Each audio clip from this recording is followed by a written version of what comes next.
remercions Jésus-Christ pour sa présence dans nos vies.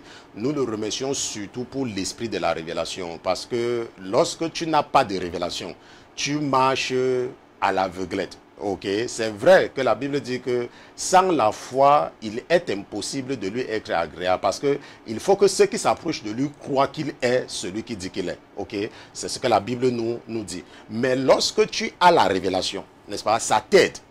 Ok, c'est une plus-value, n'est-ce pas? C'est comme une valeur ajoutée à quelque chose quand tu as la révélation.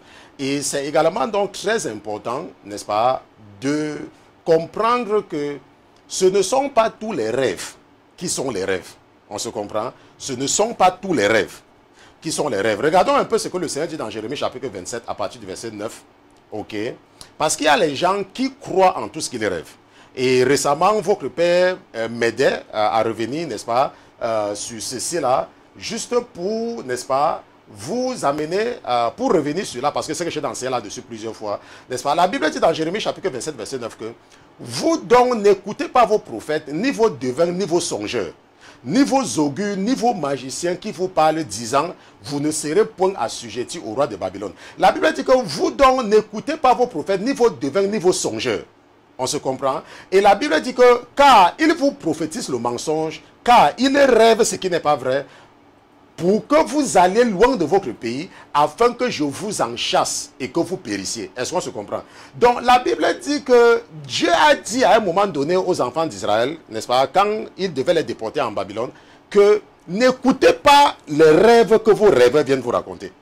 Parce que certains de ces rêves-là ne sont que le mensonge. Pourquoi? Parce que nous savons, n'est-ce pas, dans Nombre, la Bible dit dans Nombre chapitre 12, verset 5, n'est-ce pas, que et l'Éternel descendit dans la colonne de nuée et se tint à l'entrée du tabernacle, puis il appela Aaron et Marie, et ils vinrent tous deux. Et il dit, écoutez-moi, écoutez bien mes paroles. S'il y a parmi vous un prophète, moi l'Éternel, je me fais connaître à lui en vision, je lui parlais en songe. Ok? Mais il n'en est pas ainsi de mon serviteur Moïse qui est fidèle dans toute ma maison. Donc, lorsque Dieu veut parler à quelqu'un, il ne parle pas des visions, il ne parle pas des songes, il ne parle même pas de la réalité physique. Et il a dit par Jérémie que n'écoutez pas vos prophètes qui vous racontent des conneries. On se comprend? Ne croyez pas aux songes qu'ils font là. Est-ce qu'on se comprend? Donc, la raison c'est qu'il y a des chrétiens qui croient en tout ce qu'ils rêvent. N'est-ce pas? Il faut comprendre que le diable peut entrer dans ton rêve pour te raconter quelque chose qui n'est pas vrai. On se comprend? Le diable peut venir entrer dans ton rêve. Par exemple, pour vous qui avez les couches de nuit, comment ça se passe? Un démon prend le visage d'une personne qui est connue et entre dans ton rêve et te rend en confiance avec cet homme ou cette femme. Et à la suite, tu te rends seulement compte que tu es en train de faire avec cette personne, n'est-ce pas, ce qui est horrible, qui est abominable. Tu te rends compte après que, n'est-ce pas, tu t'es retrouvé en train de te mouiller, ainsi de suite, n'est-ce pas? C'était ton rêve. Ok, c'était ton rêve. Mais c'est un démon qui a pris le visage de quelqu'un que tu connais. Donc c'est aussi possible que l'ennemi prenne le visage d'un ange pour te tromper. On se comprend? Maintenant, comment est-ce que tu fais pour savoir qu'un rêve n'est pas vrai? Un rêve n'est pas vrai lorsque ça ne se conforme pas à la volonté de Dieu. Par exemple, j'ai raconté à mon épouse, et j'ai raconté, je vous ai même dit ça ici une fois, que le Seigneur, la dernière fois j'étais dans une période de jeûne où le Seigneur j'ai vu quelque chose par rapport à une requête que j'avais faite au Seigneur. Et quand je me suis levé le matin, j'ai dit à mon épouse que le Seigneur m'a visité cette nuit et voilà ce qu'il m'a dit. Par rapport à ma relation avec, n'est-ce pas, le prophète. Mais après cela, l'Esprit m'a dit que, est-ce que tu es sûr? Est-ce que ce que je t'ai refusé est conforme à ma volonté?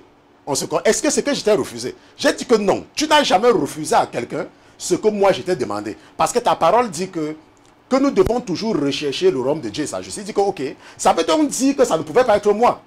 Ça veut dire que ça ne pouvait pas être moi. Est-ce que tu me comprends? Et j'ai bagarré pendant des jours avec, n'est-ce pas, cette pensée-là. Et ce n'est qu'après qu'il me l'a compris, il a dit que non, ça ne peut pas être moi. Pourquoi? Parce que regarde toi-même que lorsque parfois quelqu'un a les couches de nuit, ce n'est pas moi qui entre dans le visage pour coucher avec la personne. Donc chaque rêve doit être conforme à la parole de Dieu. Donc si par exemple un démon vient te dire quelque chose dans ton rêve, n'est-ce pas, il faut d'abord t'assurer que ce que le démon t'a dit est conforme à quelque chose qui est écrit dans la Bible. On se comprend? Il faut toujours t'assurer. Et il ne faut pas croire à tous tes rêves.